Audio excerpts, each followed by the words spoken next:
Good morning. Good morning.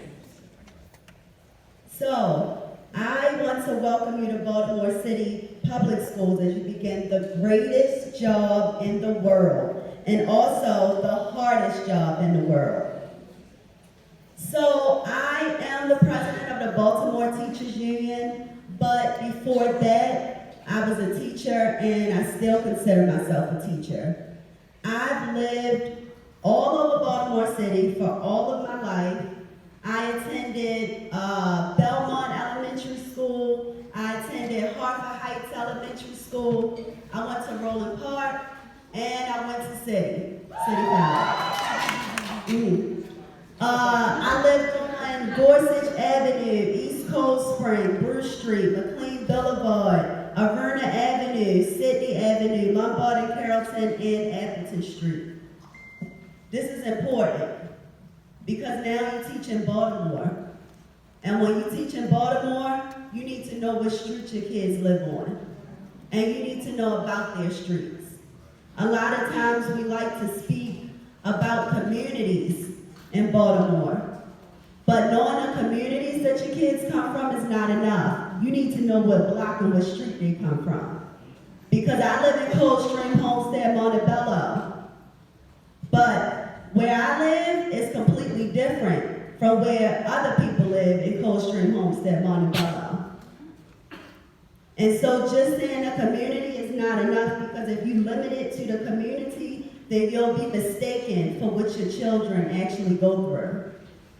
Now, when I mentioned my schools, I mentioned very privileged schools, which I didn't know. I didn't even know I was privileged to go to Roland Park and to attend Baltimore City College High School until I started teaching.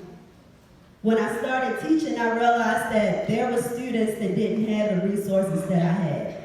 At Roland Park, I was able to join the drama club, be in the National Academic League, take French, Latin, German, Spanish. But the school I taught at, my students didn't have those opportunities. At City, I got to play lacrosse, there was tennis, there was several different types of PE, swimming, weightlifting, dancing, regular PE, and then I taught at a school where they only had a gym. And so I slowly started to realize that it was my responsibility to use the schooling that I received and the advantages that I had in the schools that I attended and bring that to my classroom.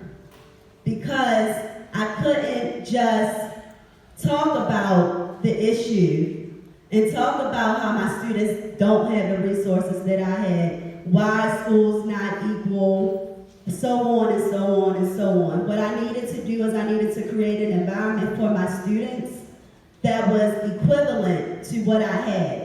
Maybe not in the same way, but I still needed to somehow create the resources, the environment, and the opportunities that my students were missing because they didn't go to schools like Roland Park and City. And that leads me to talk about the most important thing that helped me deliver that type of environment to my students, which is transformational teaching. So I've been reading because they say readers are leaders, and now I'm a leader, so I need to read a whole bunch, so I have been. And so I've been reading Pedagogy of the Oppressed.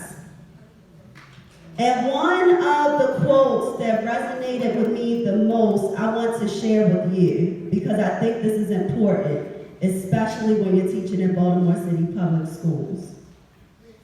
This quote is by Richard Shull. He wrote the foreword of the Pedagogy of the Oppressed. There is no such thing as a neutral educational process. Education either functions as an instrument that is used to facilitate the integration of the younger generation into the logic of the present system and bring about conformity to it, or it becomes the practice of freedom, the means by which men and women deal critically and creatively with reality and discover how to participate in the transformation of their world.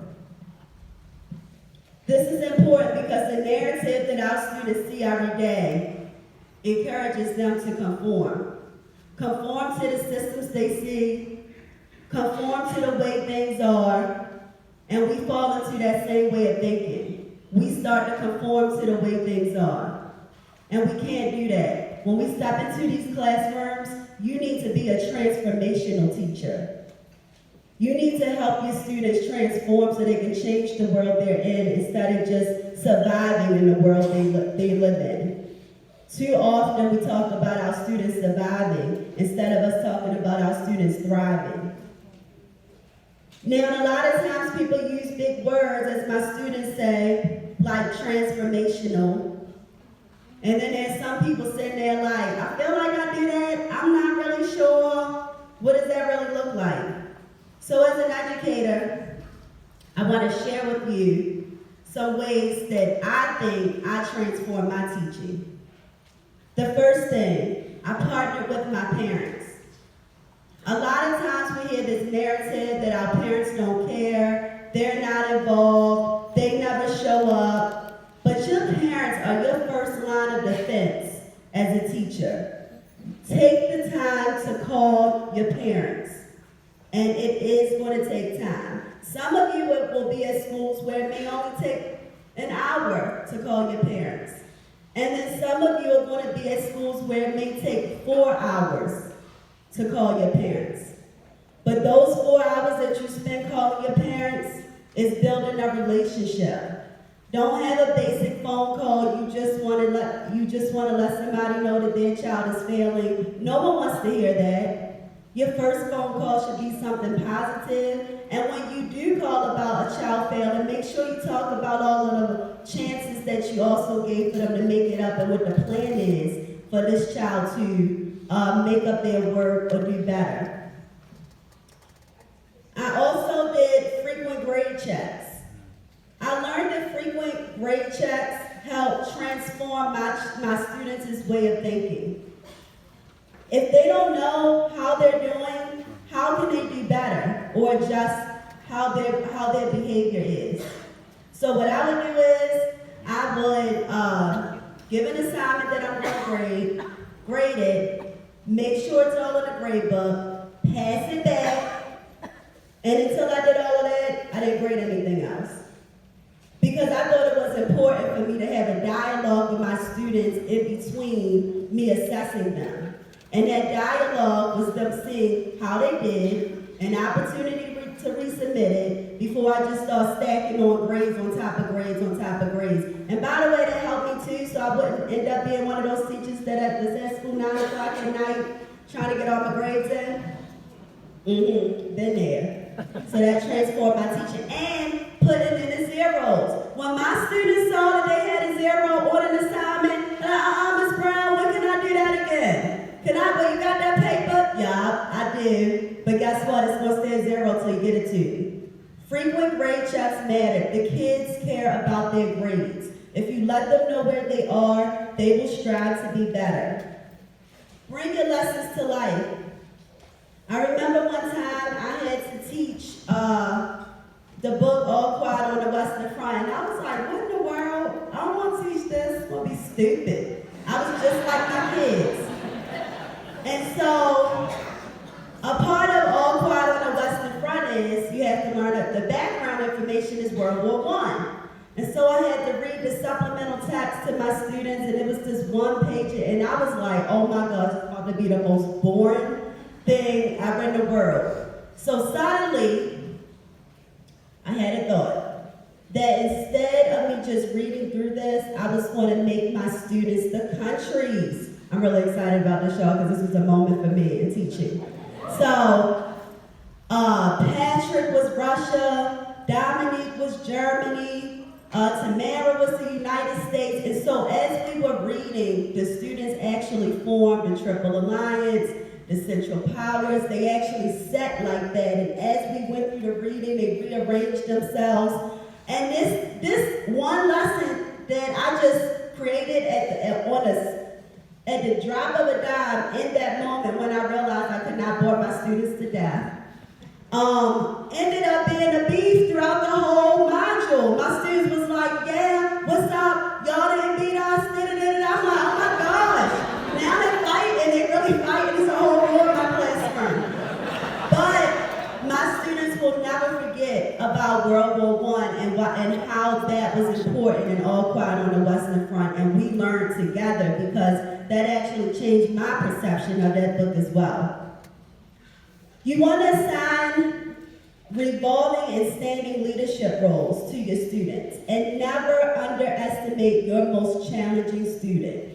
That kid that gets on your nerves every single day of your life is the child that you need to assign the best leadership role to. Don't give them the little petty, it look like it's a leadership role, but it don't really matter if you mess up. No, give them the one that it matters.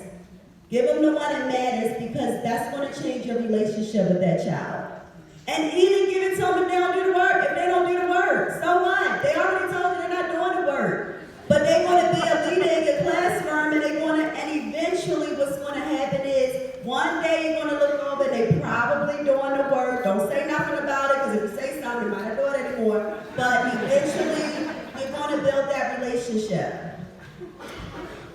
Make sure you get a life.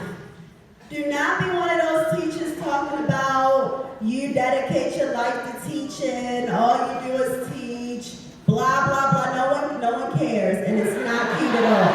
Don't do that. Don't do that. Don't do that because you're going to be a lame, bitter teacher. Your kids are going to know it. They're going to start making comments, and you're going to be mad because they're going to be right. They're going to be like, Dad, they're right. I haven't did, nothing in my whole life since I started teaching.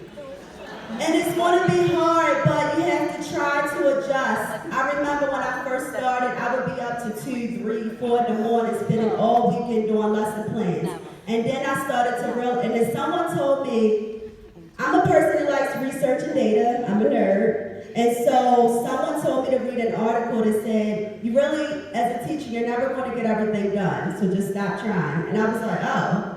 And then it was like, you probably shouldn't work past 5. And so I was at like 2 o'clock in the morning. And so I was like, I gotta wean myself off of this. And so every month I would work an hour less.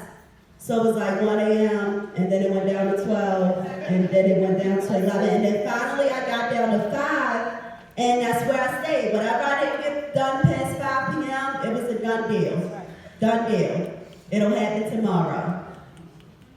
Also, you want to take advantage of free resources. One resource I can give you is the Teacher Supply Swap.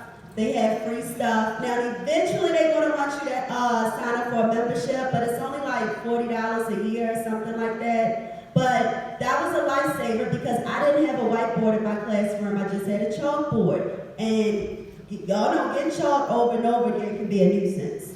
But I would just go to the Teacher Supply Swap, stock up on chalk, and that would make me very happy. It's the little things that make teachers happy. And that would be for free. Also, you want to get involved beyond the classroom. And with that said, I want to talk to you guys a little bit about what that looks like. Because we come into this world in order to support children becoming powerful readers, writers, mathematicians, scientists, historians, artists, musicians, dancers, and change makers. Beyond the typical academic disciplines, we also come into this world to build holistic, well-rounded human beings. We facilitate experiences that allow children to learn how to build healthy relationships, how to know themselves, how to become an advocate who changes the world around them, how to push beyond their comfort zones, how to react in moments of stress and anger, and how to imagine inspiring futures and fulfill their dreams. There is no work more honorable or important that one can commit themselves to. There is no other job in the world where you can look at yourself in the mirror every morning and know that what you do today truly matters. I want to thank you all for choosing to take on this holy commitment, and sadly, there are a host of challenges that will get in the way of the work you want to do with kids. You are entering a city segregated by races and classes government policy going back centuries. Most of the neighborhoods where our kids come from have lacked proper investment from the federal, state, and city level for as long as the city has existed. Baltimore City schools have been underfunded by billions of dollars over the past 2 decades based on the state's own definition of merely adequate funding. Our facilities have a $3 billion backlog in unfulfilled maintenance requests. We can't even drink out of the water fountain in most buildings. Your class sizes will be significantly larger than what those with means demand for their own children. And your students will not have access to all of the technology and materials they deserve, even after your donors choose and GoFundMe projects. Billionaires and right-wing extremists have engaged in a multi-decade effort to destroy unions and the ability of common working people to combat their broad political power. The new Supreme Court's Janus decision has stripped resources from public sector unions around the country. This hurts our ability to hire field reps who have your back when our contract is violated. It means we don't have the same funds to offer you high-quality legal representation when needed. It lessens our leverage during collective bargaining, where the teachers who came before you and the leadership who came before me fought to create a series of protections to stop you from being taken advantage of. Challenges this big, this entrenched, and this complicated will not be solved through individual desire and grit. We must band together if we aim to take care of ourselves so that we can fight for our kids. So when we ask you to sign a membership card, to become a full dues paying member, we're asking you all to double down on the power and ability of our union. We want to remain large and strong, with the potential to organize and flex in North Avenue, City Hall, and the State House on the most important issues within our schools and communities. Participate in your school's union chapter committee and start organizing within the very walls of your building for better working conditions for educators and better learning conditions for our students. Read your contract and enforce your contract. Don't be afraid to use your hard-fought contract to file a grievance if you see a clear violation being done in your building. We will support you. Stay engaged. Go to school board meetings. Pay attention to City Hall. And follow the policies being proposed in Annapolis. Vote. Vote every year, no matter how big or small the election may be. We know our democracy is under attack, and it starts with grassroots campaigns and local citizens becoming educated and engaged to ensure equality, equity, justice, and compassion for all. Our students and families need us now more than ever. They need us to fight with them in this world of great wealth disparity and bigotry. We've known that educators are on the front lines or in the trenches, and that has never been more true than it is today. But I do believe that we educators have never been more fired up, engaged, and educated about the issues we face. So we will make change. We will have an impact. We will, in solidarity, rise up and fight. Thank you.